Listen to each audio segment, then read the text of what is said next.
तो नमस्कार दोस्तों, जय हिंद, वंदे मातरम। एक नए दिन में आपका स्वागत है और आज है दिनांक 14 जुलाई 2026 और दिन है मंगलवार।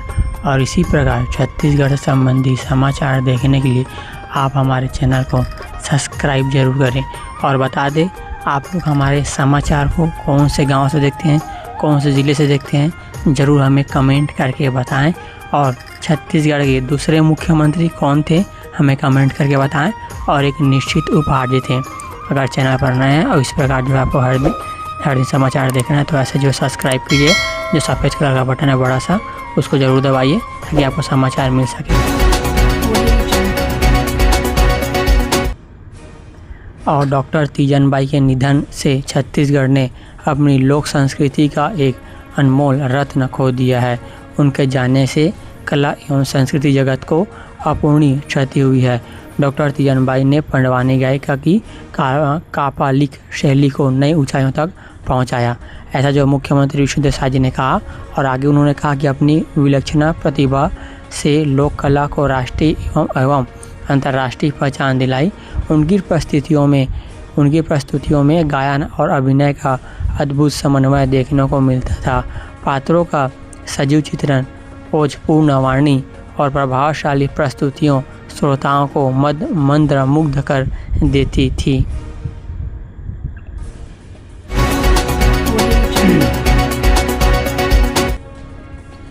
और मुख्यमंत्री विष्णुदेव साय जी ने कहा कि चिकित्सा के क्षेत्र में शिक्षा में नई क्रांति। डबल इंजन सरकार के प्रयासों से छत्तीसगढ़ को 5 नए शासकीय मेडिकल कॉलेज में 250 MBBS सीटों की स्वीकृति मिली है। मुख्यमंत्री श्री विष्णुदेव साय जी ने इस ऐतिहासिक उपलब्धि के लिए प्रधानमंत्री श्री नरेंद्र मोदी एवं केंद्रीय स्वास्थ्य मंत्री JP नड्डा का आभार व्यक्त किया है।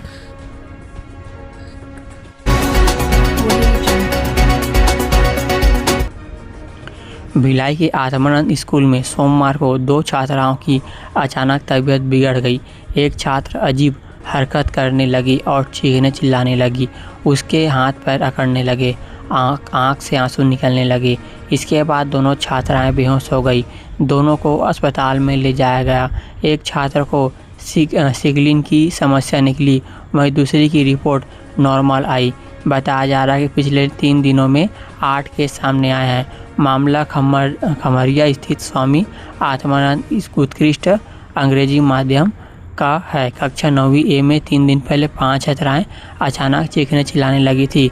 अस्पताल ले जाते ही नॉर्मल हो गई थी। इसके बाद 2 और लड़कियां जो सोमवार को भी ऐसी ही अलग अलग हरकत करते हुए नजर आईं।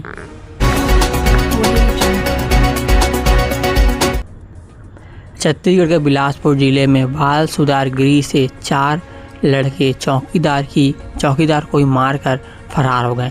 आरोप है कि चारों ने पहले चौकीदार के साथ मारपीट की, फिर उसके हाथ पैर बांधकर गला दबा दिया और मुंह में गमछा ठूस दिया। वारदात के बाद सभी मौके से भाग निकले। घटना सरकंडा थाना क्षेत्र का है। मृतक की पहचान तखतपुर क्षेत्र के IE बंद निवासी नरेंद्र कुमार खांडे के रूप में हुई है। वह पिछले करीब 1 साल से बाल सुधार गृह में चौकीदारी के पद पर कार्यरत थे। मृतक के परिजनों ने बाल सुधार गृह का घेराव कर दिया है। शव को पोस्टमार्टम के लिए ले जाने से भी रोक दिया है। तो इस प्रकार की घटना भी सामने आता है दोस्तों। जो बच्चे 18 साल से कम होते हैं और अपराध की दुनिया में कदम रख लेते हैं, उनके लिए बाल गृह बनाया जाता है। दक्षिण पूर्व मध्य रेलवे के बिलासपुर रेल मंडल में 3 दिन के भीतर दूसरा रेल हादसा सामने आया है। शनिवार को बिलासपुर से तारबहार क्षेत्र में मालगाड़ी का एक वेगर पटरी से उतरने के बाद सोमवार को कगरी रोड रेलवे स्टेशन पर एक मालगाड़ी के 3 डिब्बे बेपटरी हो गई। राहत की बात यह रही कि दोनों घटनाओं में कोई भी जनहानि नहीं हुई। सोमवार को बिलासपुर रेल मंडल के कोटा क्षेत्र स्थित करगी रोड रेलवे स्टेशन के प्लेटफॉर्म नंबर 2 से गुजर रही एक मालगाड़ी के 3 डिब्बे अचानक पटरी से उतर गए थे। घटना के बाद स्टेशन परिसर में अफरा तफरी मच गई। सूचना मिलते ही रेलवे के वरिष्ठ अधिकारी मौके पर पहुंचे और सभी की जानकारी ली। पूरी जो घटना है वो बिलासपुर रेलवे से निकल छत्तीसगढ़ हाई कोर्ट ने बालोद जिले की सहायक शिक्षक पंचायत को बड़ी राहत देते हुए उनकी सेवा समाप्ति का आदेश निरस्त कर दिया है। हाई कोर्ट ने माना कि विभिन्न विभाग ने अनुशासनात्मक कार्रवाई में निर्धारित नियमों का पालन नहीं किया और गलत प्रावधान के तहत बर्खास्तगी का आदेश पारित किया। बता दें कि याचिकाकर्ता शिक्षक ने पारिवारिक कारणों के चलते अवैतनिक अवकाश लिया था, जिसे स्वीकृत करने के बजाय उसके खिलाफ अनुशासनात्मक कार्रवाई कर दी गई थी।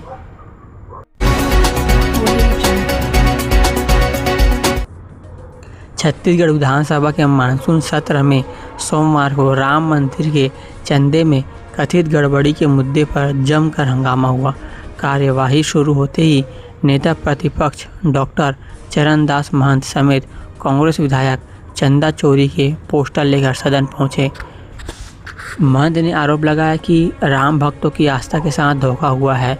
इस पर संसदीय कार्य मंत्री अजय चंद्राकर ने कहा कि यह विधानसभा और राज्य सरकार के अधिकार क्षेत्र का विषय नहीं है। विधानसभा अध्यक्ष डॉक्टर रमन सिंह ने स्थगत प्रस्ताव को छत्तीसगढ़ संबंधित नहीं होने के कारण अस्वीकार कर दिया गया था। यानी कि उनका कहना यह है कि छत्तीसगढ़ के अंडर में ये नहीं आता है, इसलिए इस पर बहस न करें।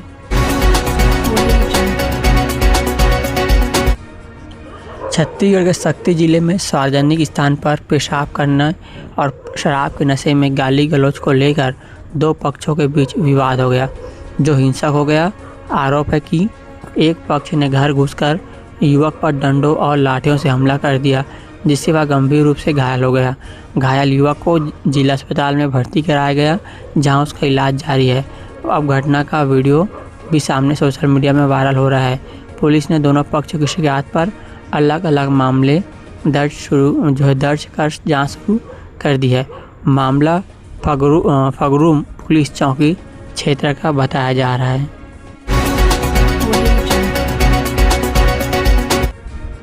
छत्तीसगढ़ के रायगढ़ में महिला थाने के पास कांग्रेस के निर्माणाधीन भवन में नाबालिग से दरिंदगी हुई है।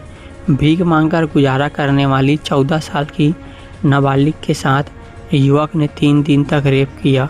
पीड़िता के चीखने चिल्लाने पर स्थानीय लोगों ने मौके पर पहुंचकर उसकी जान बचाई। उन्होंने युवक को पकड़कर लात घूंसों से उसकी जमकर पिटाई कर दी, जिससे वो लहूलुहान हो गया और पूछने पर वो कहा कि सिर्फ किस किया हूँ। नाबालिग से उसे चप्पल से पिटवाया गया, पैर पकड़कर माफ़ी भी मंगवाई गई। इसके बाद लोगों ने आरोपी को सीधे महिला थाना पुलिस के हवाले कर दिया। पीड़ित पुलिस की शिकायत केस दर्ज कर आरोपी को गिरफ्तार कर जेल के सलाखों के पीछे भेज दिया है।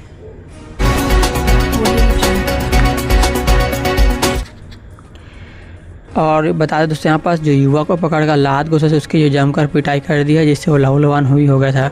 इसके बाद लोगों ने आरोपी को सीधे महिला थाना के हवाले कर दिया। पुलिस ने पीड़िता की शिकायत पर केस दर्ज कर आरोपी को गिरफ्तार कर लिया है। मामला महिला थाना इलाके का बताया जा रहा है। उत्तर छत्तीसगढ़ में अगले 5 दिनों तक कई जगहों पर हल्की से मध्यम बारिश होने की संभावना है। सोमवार विभाग के मुताबिक प्रदेश के कई इलाकों में गरज चमक के साथ बिजली गिरने की आशंका भी है। लोगों को खराब मौसम के दौरान खुले मैदान, पेड़ों के नीचे और बिजली के खंभों के पास खड़े होने से बचने की सलाह दी गई है। पिछले 24 घंटों के दौरान सरगुजा संभाग के कई स्थानों और बस्तर संभाग के कुछ हिस्सों में हल्की बारिश दर्ज की गई है। इस दौरान प्रदेश में सबसे अधिक 10 मिमी बारिश खरौरा में रिकॉर्ड किया गया है। बारिश की बात करें तो अब तक प्रदेश में सामान्य से 21 से 24% तक कम बारिश हुई है। आंकड़ों के अनुसार इस अवधि में राज्य में 9 इंच बारिश दर्ज की गई है, जबकि सामान्य तौर पर 12 इंच बारिश होनी चाहिए थी। प्रदेश का सबसे अधिकतम तापमान 35 डिग्री सेल्सियस और सबसे कम न्यूनतम तापमान 23 डिग्री सेल्सियस पेंड्रा रोड में दर्ज किया गया है।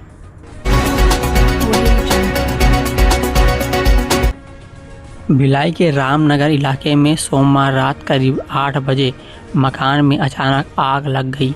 जिस मकान में आग लगी उसके नीचे दुकान और ऊपरी रिहायशी हिस्सा है। आग लगते ही पूरे इलाके में अफरा तफरी मच गई। आसपास के लोगों ने सबसे पहले घर में फंसे लोगों को सुरक्षित बाहर निकालने का प्रयास शुरू किया। स्थिति ऐसी बन गई कि जान बचाने के लिए कुछ लोग बालकनी से कूदते हुए भी नजर आए। वहीं कुछ स्थानीय लोग आग बुझाने के लिए मकान की बालकनी पर भी चढ़ गए। मौके पर मौजूद लोगों ने अपनी जान की परवाह किए बिना बचाव कार्य में जुटकर लोगों को सुरक्षित बाहर निकाला और आग पर काबू पाने की कोशिश की।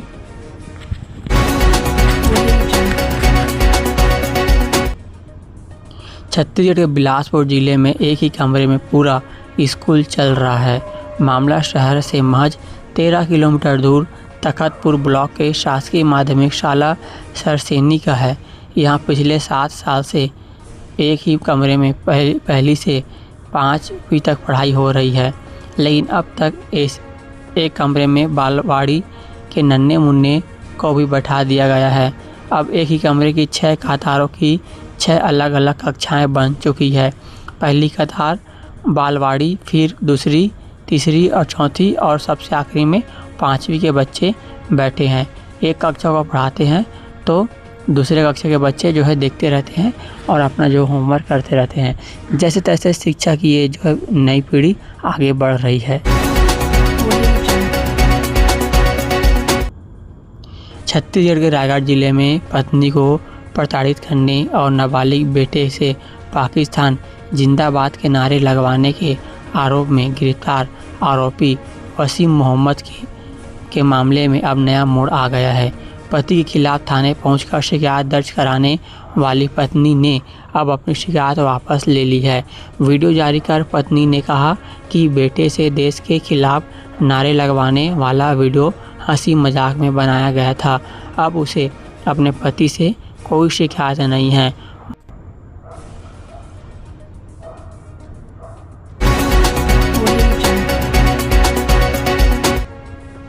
छत्तीसगढ़ के गरियाबंद जिले के प्रसिद्ध पर्यटन स्थल चिंगरापगार में पार्किंग और एंट्री को लेकर विवाद हो गया। देखते ही देखते विवाद इतना बढ़ गया कि दोनों पक्षों के बीच मारपीट हो गई। घटना के बाद गुस्साए लोगों ने युवक की गाड़ी में तोड़फोड़ कर दी। घटना का वीडियो भी सामने आया है। वीडियो में एक युवक खुद को भाजपा कार्यकर्ता बताते हुए कहता नजर आ रहा है कि हम भाजपा कार्यकर्ता हैं, हम किसी से डरते नहीं। वहीं कुछ अन्य युवक पुलिस से बहस करते भी दिखाई दे रहे हैं। आरोप है कि युवक खुद को भाजपा कार्यकर्ता बताते हुए पार्टी का नाम लेकर ग्रामीणों और पुलिस बल पर दबाव बनाने की कोशिश कर रहा था। और बता दोस्तों, अगर आप लोग हमारे चैनल पर नए हैं और इसी प्रकार छत्तीसगढ़ संबंधी समाचार देखना चाहते हैं तो सब्सक्राइब करें। कांकेर जिला के चरामा विकासखंड के ग्राम पुरी स्थित शासकीय उच्चतम माध्यमिक विद्यालय का भवन पूरी तरह जर्जर हो चुका है।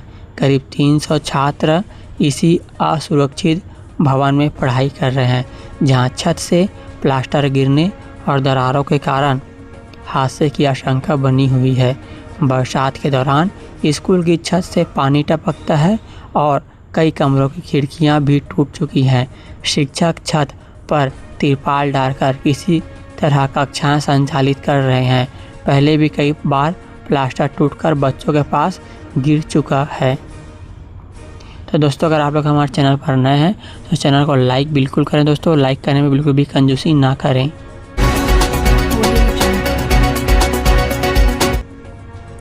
कवर्धा में जिला कांग्रेस कमेटी ने अयोध्या राम मंदिर चढ़ावा चोरी और वित्तीय अनियमितताओं के विरोध में धरना प्रदर्शन किया।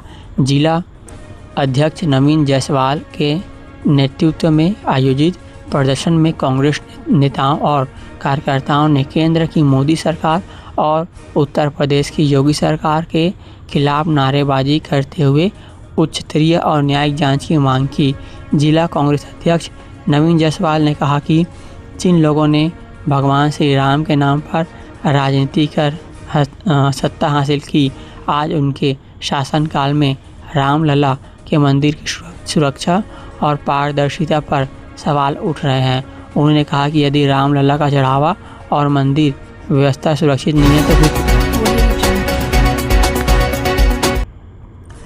रेलवे अधिनियम 1989 में प्रस्तावित संशोधनों के बाद ट्रेनों और रेलवे स्टेशनों पर नियम तोड़ने वालों के खिलाफ रेलवे सुरक्षा बल आरपीएफ और अधिकृत रेलवे कर्मचारियों की कार्रवाई पहले से अधिक प्रभावी हो सकती है।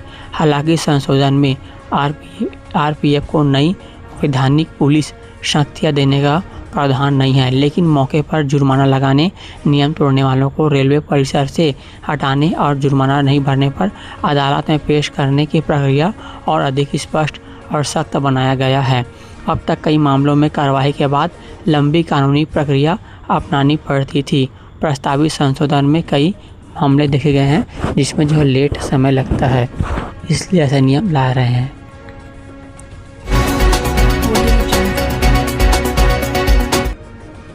सूरजपुर जिले के प्रतापपुर विकासखंड के मदन नगर गांव में एसईसीएल के प्रस्तावित भूमि अधिग्रहण के लिए पहुंचे सर्वे दल का ग्रामीणों ने विरोध किया। हंगामे के बीच एक सर्वेयर ग्रामीणों के बीच गिर गया, जिसे पुलिस ने सुरक्षित बाहर निकाला और टीम भूमि अधिग्रहण प्रक्रिया के तहत सर्वे के लिए गांव पहुंची थी। ग्रामीणों ने खेती के समय बिना सहमति और पर्याप्त जानकारी के सर्वे कराने पर नाराजगी जताते हुए विरोध शुरू कर दिया।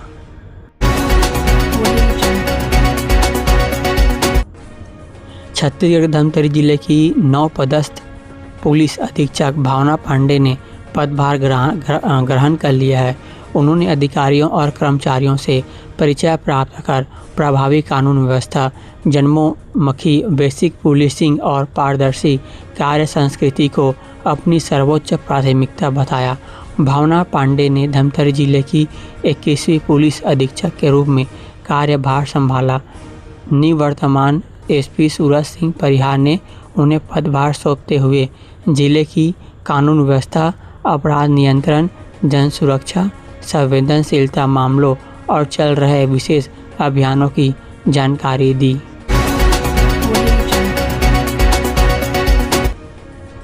मनेंद्रगढ़ चिरमिरी भरतपुर जिले के चिरमिरी में जिला रोजगार एवं स्वरोजगार मार्गदर्शन केंद्र द्वारा शासकीय पॉलिटेक्निक एवं आईटीआई में अग्निवीर वायु भर्ती कार्यशाला आयोजित की गई है।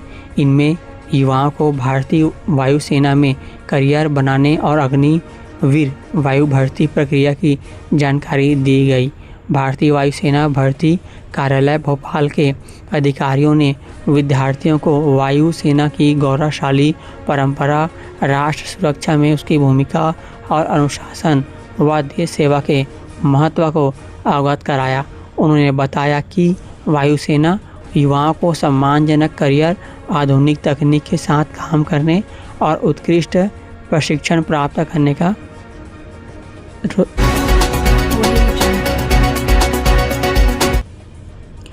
रामानुजगंज के ग्राम कामेश्वर नगर में ग्रामीण मार्ग पर कथित अतिक्रमण को लेकर ग्रामीणों ने विरोध प्रदर्शन किया। जिला पंचायत के पूर्व सभापति रामचंद्र सोनवानी के नेतृत्व में बड़ी संख्या में ग्रामीण पहुंचे और प्रशासन के तत्काल कार्रवाई की मांग की। ग्रामीणों का आरोप है कि गांव के विजय पिता रामदेव ने तेलीपारा से लोहारपारा होते हुए शिकारी रोड जाने वाले सार्वजनिक मार्ग पर अतिक्रमण कर रास्ता बंद कर दिया है। इससे लोगों के आवागमन में परेशानी हो रही है और रोजाना सैकड़ों लोग जो इस सड़क का उपयोग करते हैं और परेशानी का सामना कर रहे हैं। बता दें दोस्तों, अगर आप लोग हमारे चैनल पर नए हैं और इसी प्रकार छत्तीसगढ़ संबंधी समाचार रोज़ देखना चाहते हैं तो ज़रूर हमारे चैनल को सब्सक्राइब करें। बिलासपुर रेलवे स्टेशन पर जीआरपी ने गांजा तस्करी के बड़े मामलों का खुलासा करते हुए 2 महिलाओं और 2 युवकों को गिरफ्तार किया है। आरोपियों के कब्जे से 55 किलो गांजा जब्त किया गया, जिसकी करीब कीमत 27 लाख रुपया आंकी गई है। जीआरपी थाना प्रभारी विश्वनाथ चक्रवर्ती ने बताया कि मादक पदार्थों की तस्करी रोकने के अभियान के तहत सूचना मिलने पर प्लेटफॉर्म नंबर 6 पर घेराबंदी की गई। तलाशी के दौरान आरोपियों के पास से 32 पैकेटों में भरा गांजा बरामद हुआ। और लगातार दोस्तों यहाँ पर राजधानी में और गांव-गांव में जो गांजा का जो है लड़के लोग यानी कि युवाएं जो है सेवन कर रहे हैं। भिलाई के रामनगर इलाके में सोमवार रात करीब 8 बजे मकान में अचानक आग लग गई। जिस मकान में आग लगी उसके नीचे दुकान और उसके ऊपरी रिहायशी इलाके में आग लगने से ही पूरे इलाके में अफरा तफरी मच गई। आसपास के लोगों ने सबसे पहले घर में फंसे लोगों को सुरक्षित बाहर निकालने का प्रयास किया।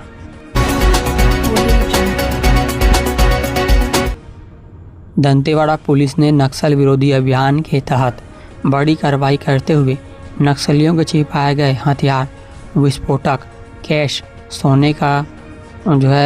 सोने का बिस्किट डंप बरामद किया है। नक्सलियों ने जंगल पहाड़ में हथियार छिपाकर रखा था, जिसे सरेंडर नक्सलियों के बताए अनुसार मौके पर पहुंचे जवानों ने बरामद कर लिया है। मामला बरसूर थाना क्षेत्र का है। पुलिस के अनुसार नक्सलियों की निशानदेही पर चलाए गए सर्च ऑपरेशन में 116 ग्राम सोना, 2 लाख रुपया कैश बरामद किया गया। 18 लाख रुपया की जो है अवैध सामान। राजनांदगांव में कोरकोट्टू मानपुर में वर्ष 2009 के नक्सली हमले की 70वीं बरसी पर तत्कालिक पुलिस अधीक्षक स्वर्गीय विनोद कुमार चौबे सहित 29 शहीद जवानों को श्रद्धांजलि अर्पित की गई। जिला पुलिस और जनप्रतिनिधियों ने शहीदों के बलिदान को नमन किया। तो चलिए दोस्तों, आज इसी समाचार के साथ हम आपसे लेते हैं विदाई और बता दें, अगर आप लोग हमारे चैनल पर नए हैं और इसी प्रकार छत्तीसगढ़ संबंधी समाचार देखना चाहते हैं रोज़, तो हमारे चैनल को सब्सक्राइब करें। जो सफ़ेद कलर का जो बटन दिख रहा है बड़ा सा, उसको दबाएं ताकि आपको हर दिन सुबह सुबह नया अपडेट मिल सके। और अपने परिवारजनों को और व्हाट्सएप ग्रुप में इस समाचार को ज़रूर शेयर करें ताकि आपके परिवारजन भी समाचार देख सकें। चलिए फिर मिलते हैं कल सुबह, तब तक ले जय हिंद, वंदे मातरम, जय जोहार।